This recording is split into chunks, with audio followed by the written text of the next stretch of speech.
because I think we all. Not for me. Let's all get around this block. We know them by heart. Yeah. So I'll just do a quick introduction. So this is a session on haiku games with Laura and Heather, and I will hand it over to you all. Well, thank you so much. Heather, you were here when we played bingo last year, right? Yes. So this is haiku version two, and I have a slide deck. And I put the link there in the chat, and you definitely want to have the slide deck open on your screen. I'm going to go ahead and do share screen too, so you can see where we're at. Oh, can I do it? Haiku. Don't share audio. It just doesn't learn. I unclick every time. It just doesn't learn. Because there are lots of links here in the deck. So let me go ahead and start there with slide one. And there's a short URL if anybody wants to type it like on their phone or something. It's just myfest.lauragibbs.net/2026, because I'm piling up the URLs for all these years of MYFest. So what we've got here for today is a introduction slide deck. That's the one you're looking at on the screen. And then we're going to play games, and those are at a website, and it's called haiku.lauragibbs.net. And the things you can find at that website are the games. There are 3 games: Haiku Basics, Haiku Encounters, and Haiku Deep Dive. And then there are also resources. And everything you need to play the games is there at the website. There's poems. I'll explain where the haiku poems came from. Basically, it's all these kind of randomizing card decks that I've set up to be viewable at that website. So how did this all happen? This all happened because last year there was an amazing workshop by Sam Illingworth. And I don't know if anybody here was at that workshop, but it was amazing. And so I put a link here to the MYFest page for that workshop. And Sam had a slide deck full of resources, really useful slide deck. That's on the left. And then that was also recorded, that session. I cannot recommend this enough. I mean, it really, of all the MYFest things I've done over these past 5 years, this is the workshop that changed how I work and how I think and what I do, because I always loved the idea of games. I just literally didn't know how to make a game. And Sam taught us how to make games, and his emphasis was on analog games. And I did start off doing these as card games, paper card games. But now I've really shifted to being able to do them online, and that makes me happy because I can share it with you all. And then, oh, there we go. Oh, that was you, Heather. You were hosting it, I guess. Woohoo! So last year we did Haiku Bingo, and that was the game I wrote after Sam's workshop, and that was fun. And I played Haiku Bingo with other people in person and on Zoom. And I also have, Liz probably remembers this, Haiku Tic-Tac-Toe for little kids, and that's been very fun. But I realized I don't always have people to play with. And so I decided to create some solitaire type games that you could play alone, as well as games that you can play with other people. Playing bingo alone is not fun, right? So that's been part of my evolution since that past year. And then a couple weeks ago, Shireen, this year for MYFest, did this fabulous workshop called The Biliterate Brain, Teaching Reading Strategies for a Digital World. And she also has an awesome slide deck, and it was recorded. This was great. You know, it just articulated so many questions that I've thought about for literally decades in my life, articulated them for the moment we're in now, the kinds of devices people are reading, the kinds of reading that they're doing. And it made me think about how these games I've built, especially the solitaire ones, are like a form of reading that I hope Shireen will say is deep reading. I'm going to talk to her next week and see what she thinks about it. But if you weren't at that session, I really recommend taking a look at that. There we go. So the goal for today is I've got these haiku games. They're back, new and improved. And so we're going to play 2 of the different games together here in Zoom online. But then along the way, I'm also going to try to weave in these ideas from Shireen about reading and growth and learning and just what's going on in your brain when you're reading things, because haiku is going to be something that you read. And we're going to have 4 different options for each of these games, just so you can see how the website is set up, because the website is set up to support the 4 different kinds of games. You can play a solitaire game online using my randomizer to make it all go. You can also play a group game online in Zoom, like what we're doing, and we're going to use the randomizer to make it go. But it's so fun to play these games offline with physical cards, with index cards that you make, because then you can bring in haiku poetry that you found that really speaks to you. And I'll talk a little bit later about all the haiku you can find at wonderful websites online. And you can also play these DIY cards, index cards, in a group offline, and I've done that. I'm so happy to say my meditation group likes to do haiku games as part of our meditation practice. So sometimes instead of a Dharma talk afterwards, we play meditation games. So I've had experience with all 4 of these things, and they actually do all work. They have all been tested. Now, last year for the bingo, I gave a kind of lecture about haiku. It wasn't long, but it was still kind of lecture-y. It was a slideshow where I ran through different features of haiku so people could understand what haiku is. But I'm a teacher who doesn't feel comfortable lecturing at all, and I'm not sure it's that effective, because when you're listening to someone talk, like unfortunately you're having to do now, the words just kind of flow over you, and they might stick or they might not, or you might have a question. You might want to slow down and stop and think in that deep reading kind of way. It's hard to do deep reading of words that are flowing out of someone's mouth that you don't control. So instead of going over the features of haiku, I'll just tell you, haiku are very short poems, often about nature. I'm not going to say anything more than that, because there's this game I made called Haiku Basics, which teaches you about haiku by engaging with the haiku, right? So what's the best way to learn about haiku? From haiku, not from me talking about haiku. So that's the idea between the Haiku Basics game. And the game principle that's involved here is not a right or wrong. It's not a guess the answer kind of game. It's just about putting things randomly in conjunction with each other so that you can see what you see, so that you can think about what you're seeing and reading and see if something clicks, if something fits together for you. And so there are 2 different ways you can play it. And I would really urge you to, if you have the slide deck open on your screen, because with screen share, I'm never quite sure what's going to happen when you click on a link. But you see there are 2 links there for the solitaire. One way to play solitaire is to play one feature at a time. And so it's going to pop up a feature. There are a lot of features because there are all kinds of formal features about haiku, about how long they are, about whether they have punctuation or not, the shape of the lines, the shape of the poem. Those are formal features. There's content features. Are there birds? Is there nature? Is there a time of year? All kinds of content features, and also kind of the mood of haiku. Is it a kind of mindful mood? Is it a kind of melancholy mood? All kinds of moods that go with haiku. The features incorporate all those things. So you can look at one feature, and if you've clicked on that, the one feature at a time link, you'll see there's a feature across the top of the screen, and then there's 4 haiku underneath, right? So there's a random feature out of the list of features, and there's 4 haiku underneath, right? That's one way to play, where you've got a feature and you're looking at the feature. I'm going to go ahead and do it, and goodness knows what's going to happen to the screen share. Oh, I don't know what happened to the screen share. Do you still see my slide, or do you see the game? We see your slides. Okay, that's why you have to have the slide deck open on your computer so you can click and see the game.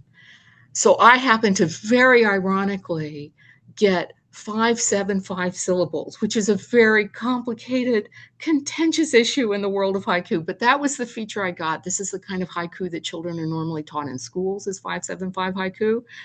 And I can almost guarantee I will not find an example of 575 haiku in the 4 beautiful haiku that I see underneath it, except for the fact that I did get a Japanese haiku with an English translation. And that Japanese haiku is going to have the 575.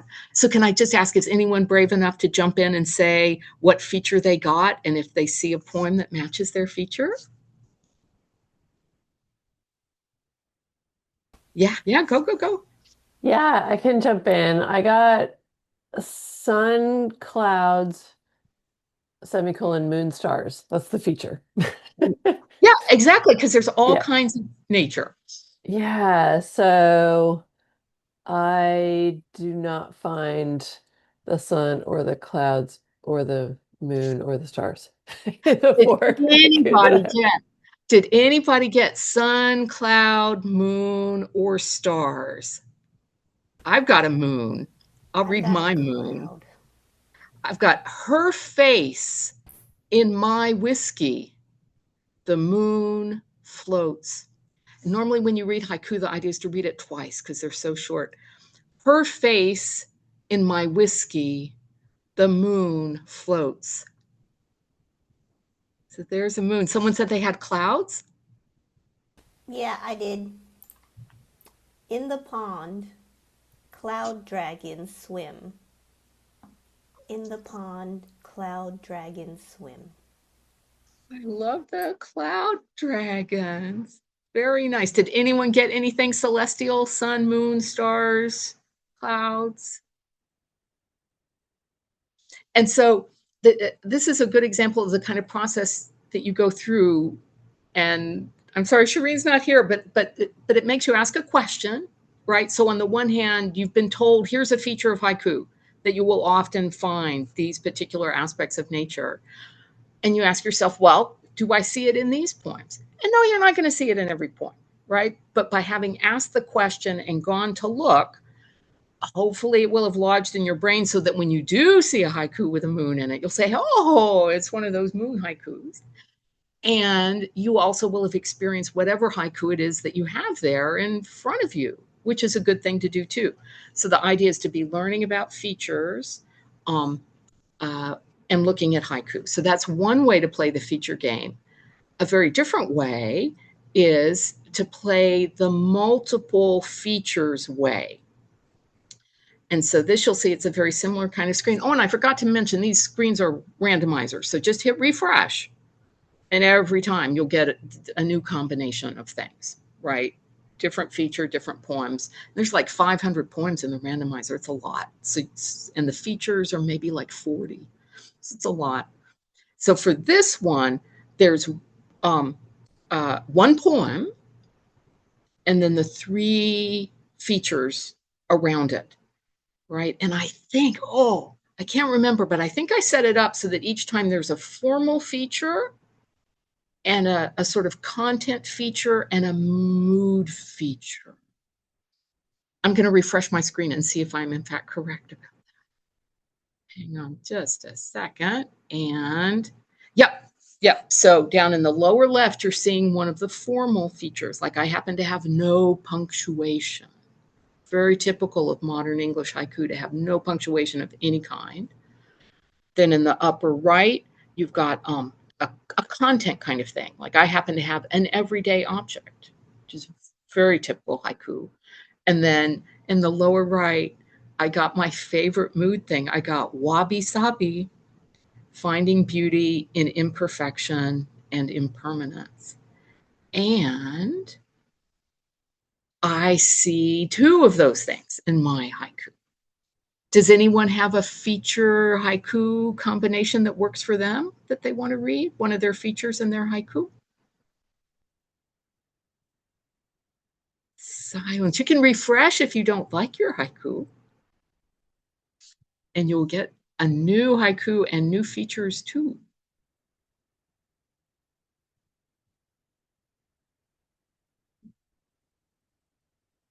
Anyone have something they want to share? I got plant life, Oh, and evening coldness. Mother puts one of the pills between her teeth. So and yeah, that's go the ahead. poem. That's the poem about the, I guess, about the feature. trying Well, to it, make sense of well, the well, that's the thing. It sounds like that's not a match. There's lots of poems with plant life, but that the poem that you read is more about that personal. moment. Exactly. Um, Exactly.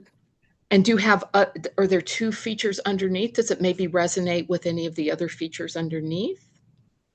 No, I'll refresh. Yeah, yeah, and that's the idea. This is why this is a solitaire game that you just sit and play, and some days you're going to feel really reflective, and some days maybe you don't, and some days you'll have lots of combinations that work. Like I always get excited when I get a poem and there's three features that match. It doesn't happen very often, but it's just cool when it Yeah. does. The following one matches, like Mm-hmm. the feature is season reference, Mm-hmm. and the poem is Spring Park. I casually leaf through the dead man's blog. So Ooh, that matches. that Awesome. matches, and that's a very complex haiku because it's got like Yeah, complex emotions and wordplay.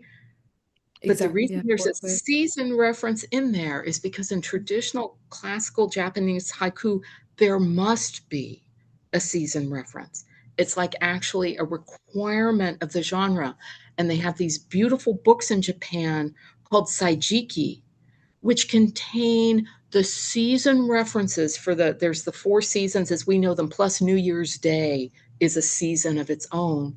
It contains all the plant life and weather and food and everything that suggests the season. So a word like snow is a season word. But all kinds of things are season words based on when the plant first blooms and when a migrating animal comes back to their land. And inspired by this, people all over the world have made saijiki for the places where they live. So there's a saijiki for the state of Oklahoma, where I used to live, where when the red bud comes into bloom, that's a season word. So it's not an accident at all that there was a season word in your poem. And that's also juxtaposition, like the fact that this person's engaged in this really intense activity. How does that resonate with the idea of spring as a season, with the passage of time, right? There's so much to think about in these little poems. And so the matching is just the first part. Then you start asking yourself, well, why? Why is there no punctuation? Or why is there a season reference? Or what's going on here?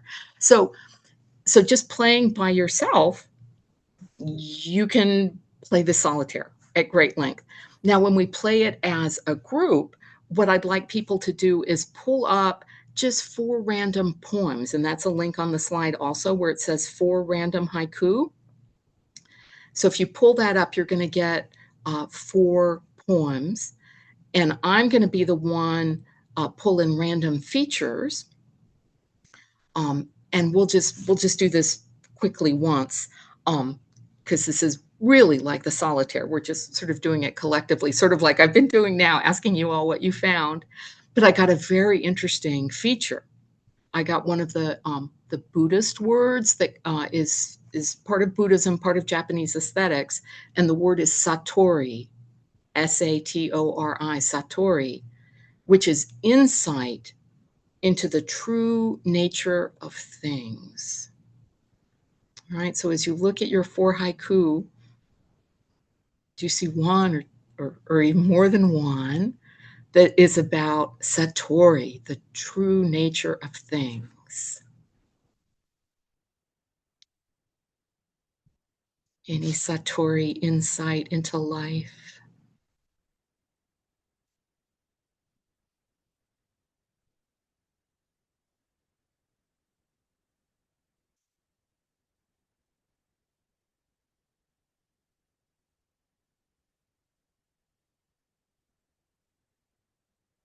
It can be, a very small thing.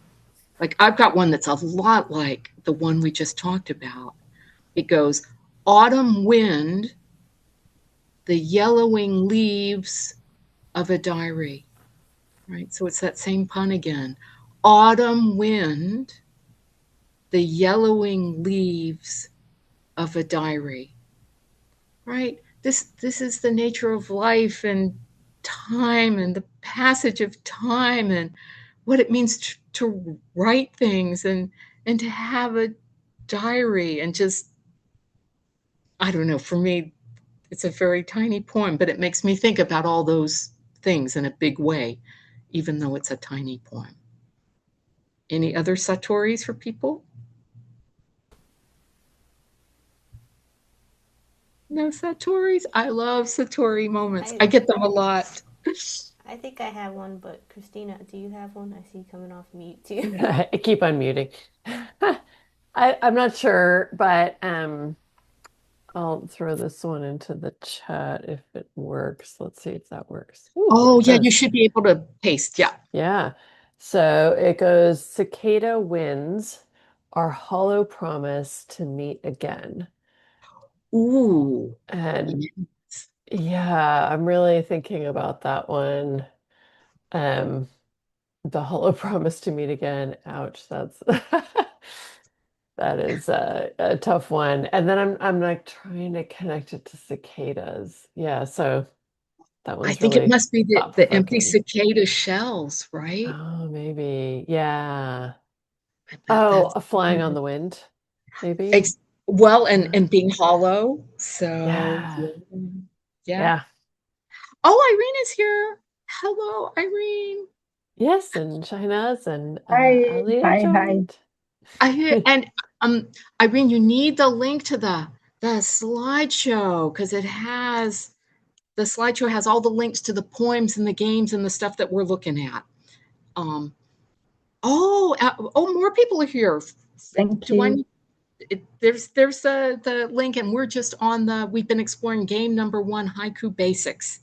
So if you click through a few slides, you'll get there, and it's full of links. Liz, did you want to share another Satori moment? Sure. Mine is this last day of my life so far, wild lupin. Ooh. You want me to read it again? Mm-hmm. This last day of my life so far, wild lupin. Yeah. Yep. Last day of my life so far. That That's makes you not stop and think. Satori. Yeah.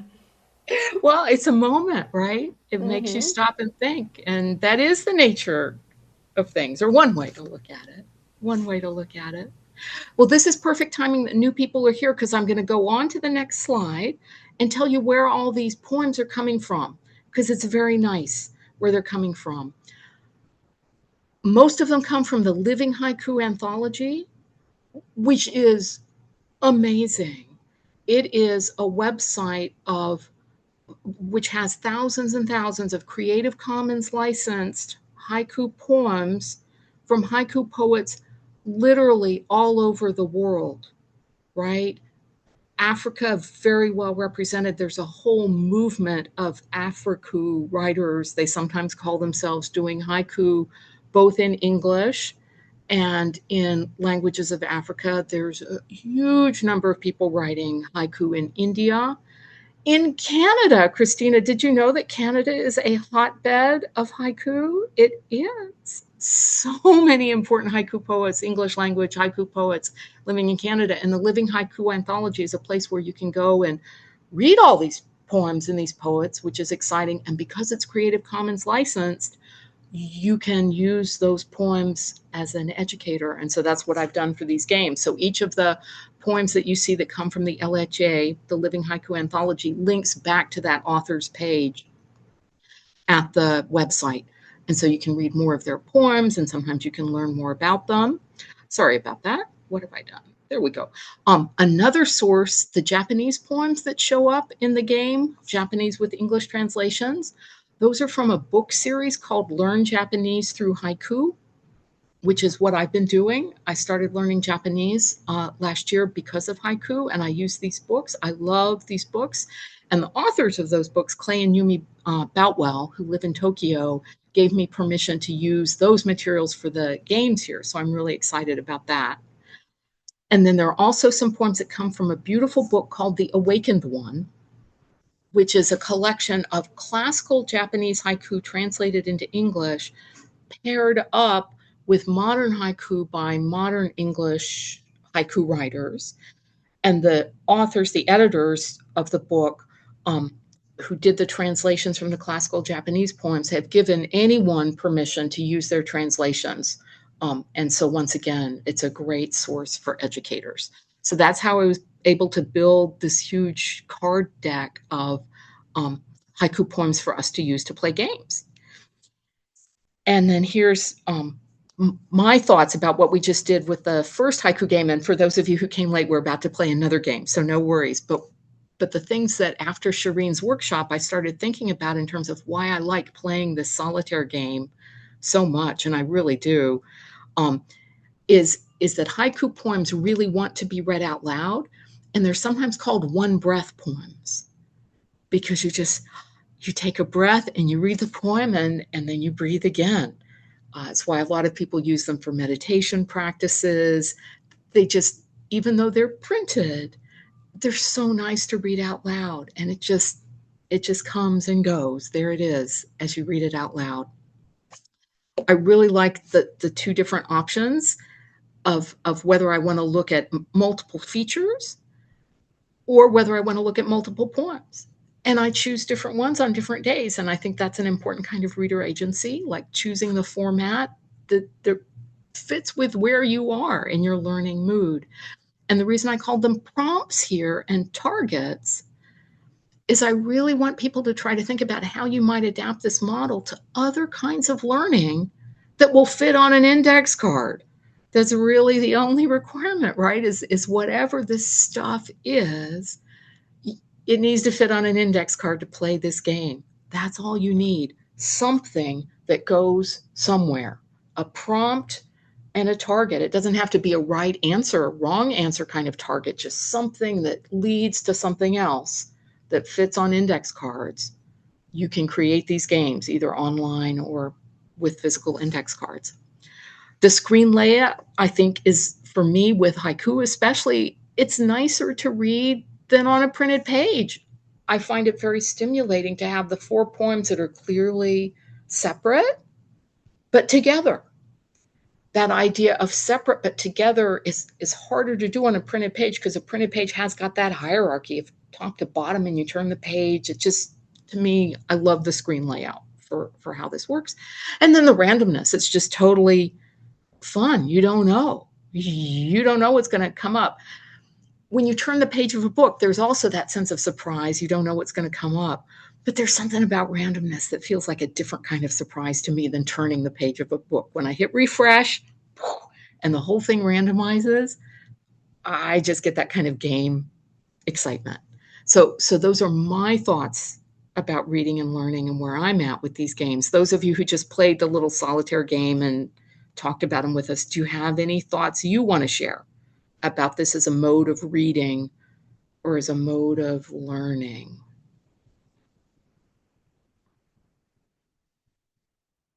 Silence. Oh, it's something to think about. Something to think about. We're so used to the printed page. Yes, Heather. It occurred to me that it's nice just to have a little bit of text instead of too much text. Oftentimes we say, read all of these pages, do all this, but this is just getting students to look at, or learners to get to look at smaller pieces of text and really sit with them and think about them. So I like that aspect. Yeah. Well, and as a language teacher, you appreciate how, for people who are struggling with a language, do I struggle with Japanese? Oh, people, I so struggle with every Japanese haiku, with every word of it. But I love it, and it is small. Yep. Yep. And haiku on a printed page sometimes look very lonely, especially in big books. But I feel like they're not as lonely here in our little screens. Any other thoughts about this kind of screen reading and what's going on in your brain? If you have suggestions too, get in touch with me anytime about something that's not working for you. You don't want to say that here in the session, that's fine. But if something's not working, let me know, because I can so try to improve these games. I was actually thinking, Laura, when you mentioned, first of all, good evening to you all from Egypt. Second of all, Well, as you were talking about reading, I just remembered something when I used to teach English for primary one students. They really enjoyed us sort of role playing it out. So they would, instead of, each person reading out loud, we would then actually choose characters and bring the story to life where they would actually role play and act out what they were reading. So this way they absorbed the reading more, they enjoyed it more, and they loved role playing. And we so could have used you last week for Readers Theater because we had a young reader in Readers Theater last week who said Oh, exactly what you just said, really? that when he Oh, gets into the role, he reads differently. And oh, did he get into the role? So that is so yes. cool that you were doing that with your students. I love it. Thank you, Laura. And I missed that. I wanted to attend the Readers Theater, but I couldn't. Oh, next time, inshallah. Yeah, we do it every year, right? So Yes, never too late. yeah, and the nice thing about haiku reading, because they're short, it's not so much about role playing, but it really is possible for, say, everyone in a classroom to read or something. That it's not like long poems or something like that, but you can read a lot of haiku and have time to really think about them too when they're short. So that's another advantage of the short that Heather was talking about. I need to write some Readers Theater that has haiku in it, Liz. We have to figure out a way to do that. So, any other thoughts before we go on to our next game? Okay. So the next game, oh, I was supposed to do that your thoughts slide. Sorry about that. So this next game is Haiku Encounters. This is an all haiku game. It's not about matching features. It's just about putting haiku together and seeing what happens, right? And let me say a little bit about the history of haiku that will make you appreciate why haiku people are into doing this. Haiku did not originally happen as haiku. Haiku were part of a ritual kind of game that they played in medieval Japan, writing poetry collectively together, right? And so one person would get the poem started, and they were these chain kind of poems, and then another person would respond. And there were amazingly complicated rules for what your response could consist of, metrical rules, content rules, all kinds of rules. But they would go from one person to another and create these sometimes incredibly elaborate long poems collaboratively, and then they would publish them. Well, because these games were so popular, the first poem, the one that gets it all started, was considered extremely important and valuable. And so people started publishing collections of those first poems, of that first 3-line. They didn't do it as 3 lines in Japanese, but that's a separate thing. But the first, what we think of as a 3-line poem, they published books of those so you could use them in your home for your own poetry party. And then in the 19th century, and it wasn't until the 19th century, they said, hey, why don't we just call these haiku and treat them like regular poems in books? And so it's only very recently that haiku, as freestanding independent poems that you might put in a collection of independent freestanding poems, that's a recent phenomenon in the history of haiku. Haiku wanted to be put into chains and connected one to another, where you have a juxtaposition of ideas in the haiku, like that beautiful one about the spring and the reading the blog, but you can also have juxtaposition haiku to haiku. So that is how this game works. When you play it solitaire, you're just looking at either 2 haiku to see if there's any connection or difference, or you're choosing to look at 4 haiku at random just to see what connections you find. But when we play it as a group, there are all kinds of ways you can do it. And in Zoom, we can make our own chain of haiku. So that's what we're going to do, is we're going to make a chain of haiku in the chat. We're going to make a chain of haiku in the chat. And so the way to do that is to pop up 4 cards at random for you to look at.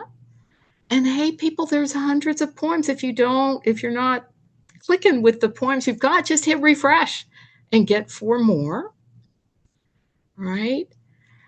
And the idea is that we're going to be pasting them into the chat. And just a tip on pasting into a Zoom chat is highlight and copy the whole poem, and then paste that whole poem into the chat and hit return. And that way we get the line breaks and the Zoom chat doesn't work. And don't reply, just create a new post in the chat each time with the haiku that you want to contribute, right? And that way we'll be able to see it. If you do it as a reply, it breaks because there's too many, right? So I got a New Year poem by Basho, and I'm going to go ahead and use that to get us started. Okay. The New Year pine, have 30 years truly passed in just one night? New Year pine, have 30 years truly passed in just one night? All right, so this is by Basho, a classical Japanese poet. They have wreaths for the New Year made of pine. So it's a holiday seasonal thing, the New Year pine. And there he is pondering just what is this thing, this new year, this one night that went by, but I was here 30 years ago. Has it all just passed by in just one night?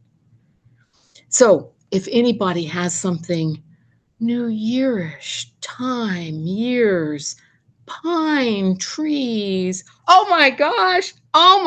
There, now see, and this could be a haiku, because sometimes haiku are written out as one line. The idea is that it should still have 3 parts.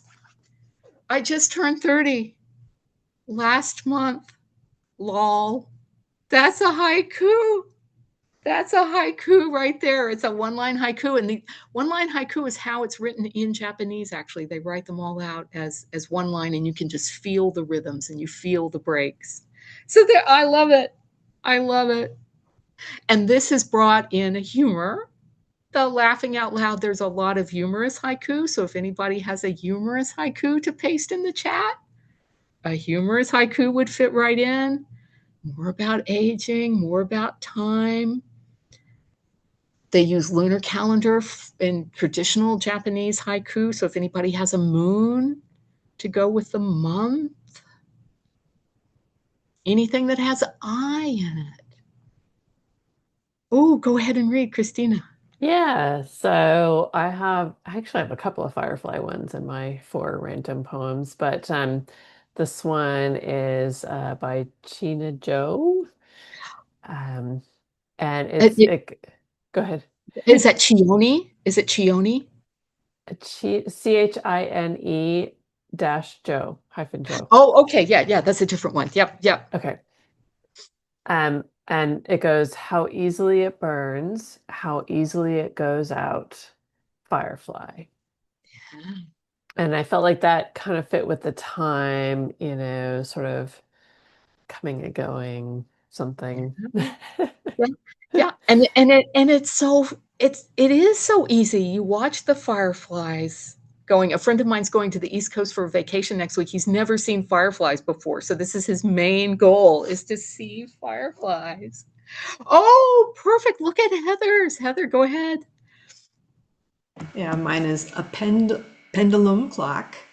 I dip the tea bag again and again. Oh, these meditations on time. To me, these are all Satori moments. Oh, that's beautiful. And as you can guess, in the world of haiku, there's also a lot of tea. And there are many echoes between the aesthetics of haiku and the aesthetics of tea ceremony. I've learned a lot about Japanese aesthetics from this adventure. Oh, that's wonderful. That's wonderful. And so but the reason these chains I think are good for thinking with is there's so many ways to go, because now we've got time and that swaying of time and that back and forth and the rising and the falling. But now we've also got this world of sensations of tea and the steam and the heat and how it tastes. And so you'll find lots of haiku about food, right? Because food is such a sensory experience about smelling and tasting, and a lot of haiku are just built all on the sensory sensation you have of a moment, just in that moment. Does anyone else want to have something to chain? I love how this one is going.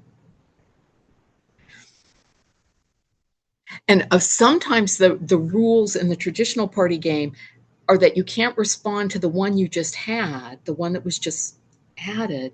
You have to respond to the one before it.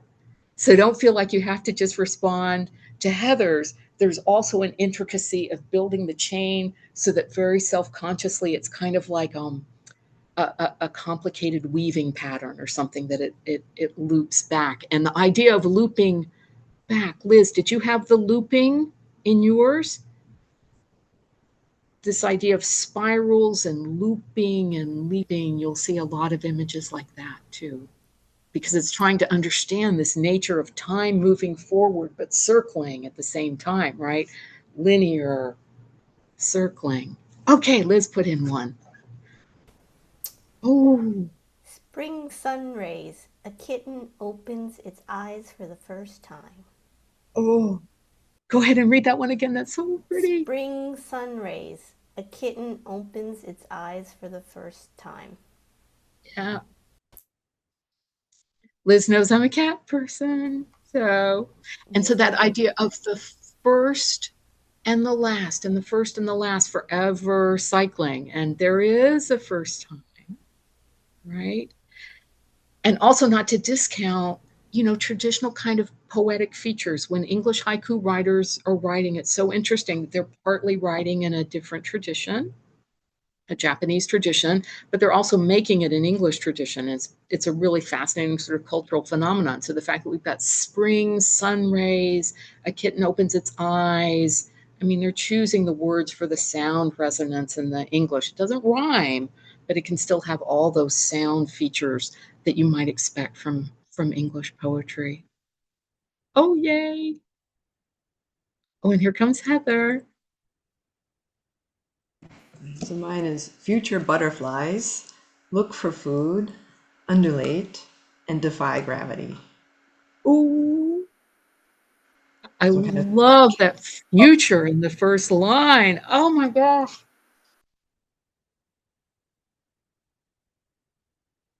And go ahead and read it again and listen for the sound plays here because the sound is so nice. Future butterflies look for food, undulate, and defy gravity. Yeah, future butterflies who defy gravity. So cool. Well, anyway, you get the idea, people. This can just go on and on all night long if this were a Japanese haiku party. And I'll go ahead and say a few things more about the world of haiku, but I'm so glad that worked. And I think people here know I am not the world's biggest fan of Zoom. But this is now my favorite Zoom thing, is to make haiku chains in Zoom. And then you get all you guys are very good with the emojis. So the emojis have now become this kind of visual commentary on our poems. So I can't believe I'm going to say this. Yay, Zoom, right? So everybody has now, for the first time ever, heard me say, yay, Zoom. And in the world we live in today, coming up with things to do in Zoom is a good thing, right? So let me say a few things here about reading and learning again from what this Haiku Encounters thing does. This is what I would call comparative thinking. And this is a term people use, comparative thinking. And that may sound really obvious. And it is obvious. Comparative thinking is not some abstract, abstruse idea, but it's something we can respect and value, I think, more than we do, because it's a powerful thing in your brain. Because when you have things that you're putting together to compare, right? When you're pairing things up, and I'm doing in 2s and 4s in this game, but you can pair however many things you want. It allows your brain to be anchored in the similarities that it sees right away. Your brain is a pattern seeking creature. It just looks for similarities. That's just what your brain does. And so it can rest in those similarities and be anchored in them, but then you can push at that to maybe find underlying patterns right below the surface. And you can also notice details that differ, right? So it's comparison and contrast. And I think probably most of us do that so automatically that we don't think about it. But it is something that especially young learners need to be taught. And it's also something that you can practice and get better at, especially if you think consciously about what you're doing. And then the randomness, once again, I think people here might know I love math. So there are 500 haiku around, 500 in this randomizer, which means there are literally, and I kid you not, billions of combinations. Billions. You could sit here banging on that randomizer for the rest of your natural life, and you would not exhaust all the combinations, right? So the infinitude of what can happen in there, near infinitude, billions is good enough for me, is so different from a book. I just love what randomness does and how each of those random combinations is a new opportunity for your brain to do its magic thing, for your brain to look for similarities, go down under the surface, and also make space for difference. So that's, it's a lot like with the features, but still a little bit different because you're really putting like things together to compare and contrast. Any thoughts that came to your mind from having played this little chain game in the chat and looking at haiku together?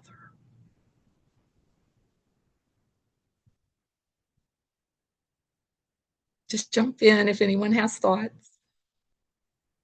I was just thinking that one of the many fun things about this is that you have to spend a little time thinking, okay, which of my poems might fit the chain. But then you also get, other people's thoughts, like other people's ways of fitting, and oh, you might have interpreted that first one a little bit differently than me. And yeah, I feel like it just kind of really multiplies the new ways of thinking. That's very cool. Well, and I'm so glad you said that, because one of the distinctive things about haiku, and the reason I love it so much, is that it needs the reader to engage. Haiku are just full of blank spaces. The emptiness that surrounds a haiku, the emptiness inside a haiku, has to be filled in by the reader with your own experiences. Every time you've seen a firefly, every time you've watched a butterfly, every time you've written in your diary, it invites you in, and each person comes in differently. So there is nothing like there's a Austin haiku group here that I go to, and I go to haiku poetry readings. They're so cool because everybody feels very invited to share their experiences. Unlike other kinds of poetry, you sort of feel like, I didn't understand that, or you feel distance between you and the poem. There's no distance with haiku. There's no distance. Well, let me finish up the slides, because there's a third game that I have that we didn't play, and it's not a game probably for people who have not become obsessed with haiku. But if you become obsessed, as I am, with haiku, there's a game I call Deep Dive, which is played with quote cards instead of features. And so I read a lot about haiku now, and I collect a lot of quotes from the things that I read. And by having these quote cards and putting these into a game, it means I revisit those quotes again and again that for some reason I found meaningful. I highlighted them in my Kindle or whatever, which means I want to think about them again. And so the cards let me revisit what I read, which is important, right? Rereading, and then take those ideas from the quotes and put them in play with haiku that maybe the author of the quote has never even seen, never even thought of. And so it works just like the features, but it's at that deeper level of really not just looking at what's in this haiku on the surface, but what's really going on here. And so I've got this, so you can play it online if you're curious. I have tons of quotes in my little quote randomizer that I just play with, where it's either one poem and then 3 quotes to see which quote the poem might resonate with, or one quote across the top like the features, and the 4 poems to see if any of those poems resonates with it. And the idea here is to really bring in critical perspectives and cultural context, because as I've learned, the world of haiku is not just rich and wonderful and global and beautiful. Anything that has lasted for over 1,000 years and is practiced around the world, there's going to be differences and sometimes controversy too. And so I'm trying to push myself to confront some of the harder questions about haiku and its cultural legacy and what it means for it to have gone global by playing this game. So like I said, this kind of game is more for critical thinking, about difficult questions, about deep questions. But once again, keeping that randomness coming in, so that there are lots of voices. It's not determined in advance by anybody except randomness. Who's going to participate in the little conversation that I see unfold in front of me when my cards come out? And of all the game models, I think this is the one that is potentially relevant for a lot of educators, right? Because I can so imagine you read, say, some difficult or even controversial essay in your class. You have the students pull out the quotes that resonate with them, and you put those quotes on cards, and then you put those cards in play with something else that you've read in your class, so that you start to create a dialogue between different texts, with the students having pulled out what's important in the text, and then letting the power of random bring those things together and prompt discussion, right? So has anybody done something like that, just out of curiosity, in their classes? Because it just takes index cards.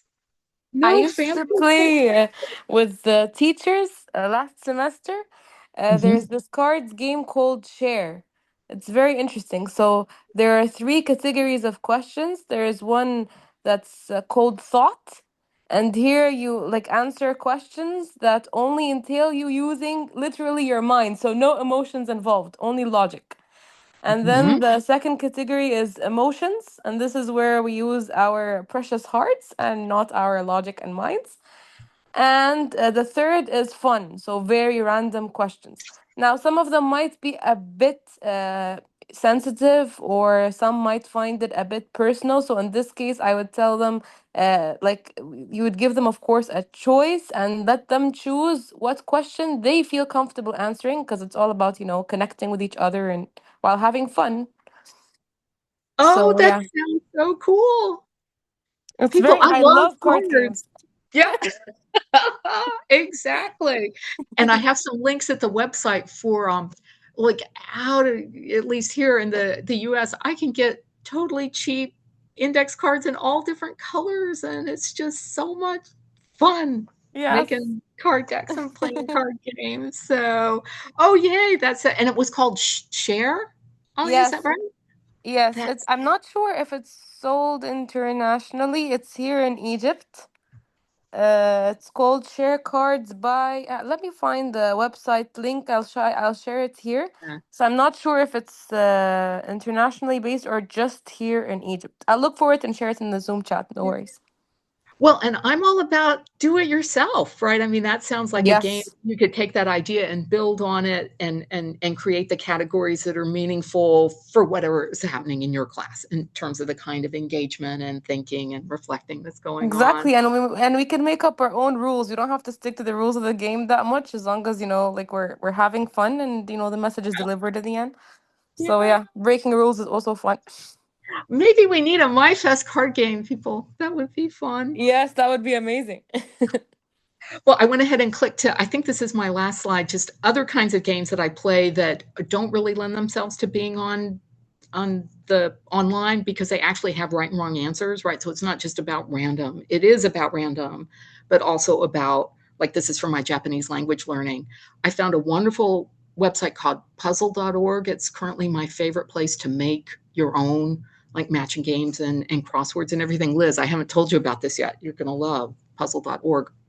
It's I think he's Danish or maybe Dutch. Anyway, but like, for example, I play this game called Make-A-Wish Solitaire, just a solitaire game. But if you win the game, your wish is supposed to come true. So it always makes me happy. And they're my colored index cards. So this is all thanks to Sam, right? Like, I was a language learner all my life, but I never made games, like really and truly games to play for language learning.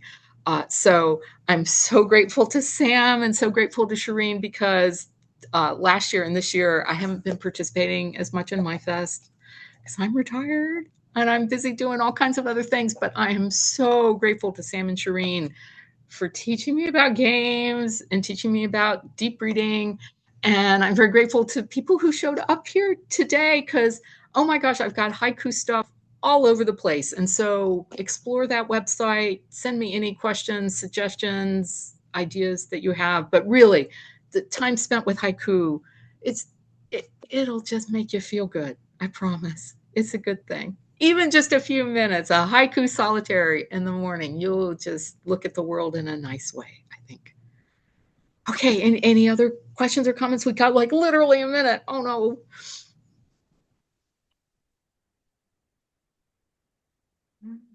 All right.